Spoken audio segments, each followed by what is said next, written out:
இந்த இனிய நிகழ்ச்சியின் வரவேற்பு நிகழ்த்திய திரைப்பட கலைஞர் அருள்மணி அவர்களே, பசுமைக்குமார் அவர்களே, நித்யானந்த அவர்களே, சதாசிவம் அவர்களே மற்றும் ஊடகத்துறை நண்பர்களே, பத்திரிகையாளர்களே, உங்கள் அனைவருக்கும் முதலில் வணக்கத்தை நன்றி தெரிவித்துக் கொள்கிறேன்.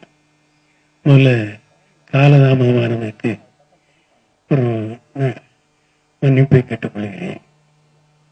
இந்த பிற்பகுதியில் தான் பார்க்க வாய்ப்பு கிடைச்சது.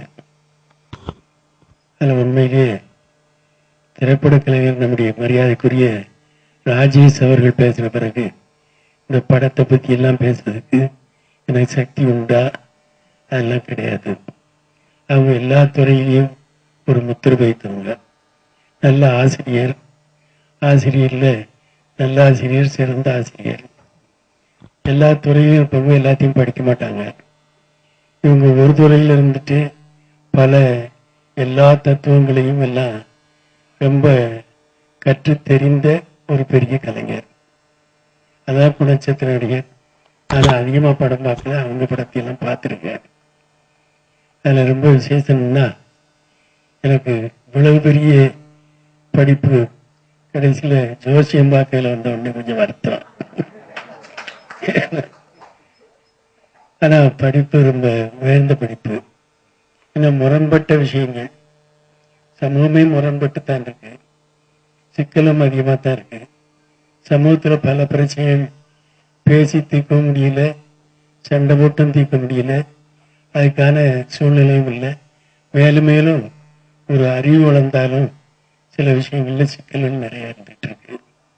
இந்த இடத்துல தான் அவங்க நாம் நடிப்பை பற்றி சொல்ல வேண்டியதில்லை. அவங்க தலைவர்களை பற்றி எல்லாம் நம்ம தினமணி கதிரில் முரண் சுவைன்னு சொல்லி ஒன்று எழுதினாங்க.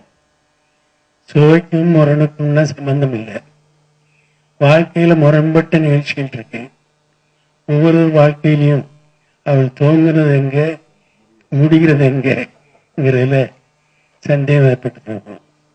அதெல்லாம் அந்த சொல்லே தேர்ந்தெடுத்தது அவருடைய அறிவுடைய ஒரு பெரும் முயற்சி, அவருடைய வாழ்க்கை தியாகம், ஒரு அப்பளுக்கற்ற பொதுப்பணி. இதில் வச்சு அவங்க வாழ்க்கையில எப்படி முரண்பட்டு இருந்தாலும் வாழ்க்கையில எப்படி உறுதியா இருந்தாங்கன்னு எழுதுறது பெரிய சிறந்த. அதே மாதிரி எல்லா விஷயத்திலும் முரண்பட்ட கருத்துக்கள் வருது.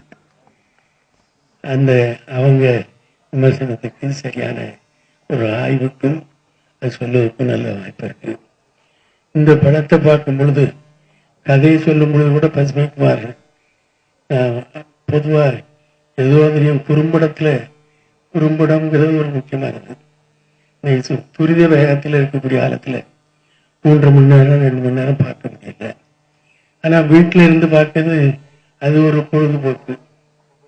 ஆனா அதை வீட்டில இருந்து பார்க்கறது வேண்டாம். ஆனா குறும்படம்ங்கிறது இப்போ கதைகள்ல சிறுகதைங்கிறது உண்டு.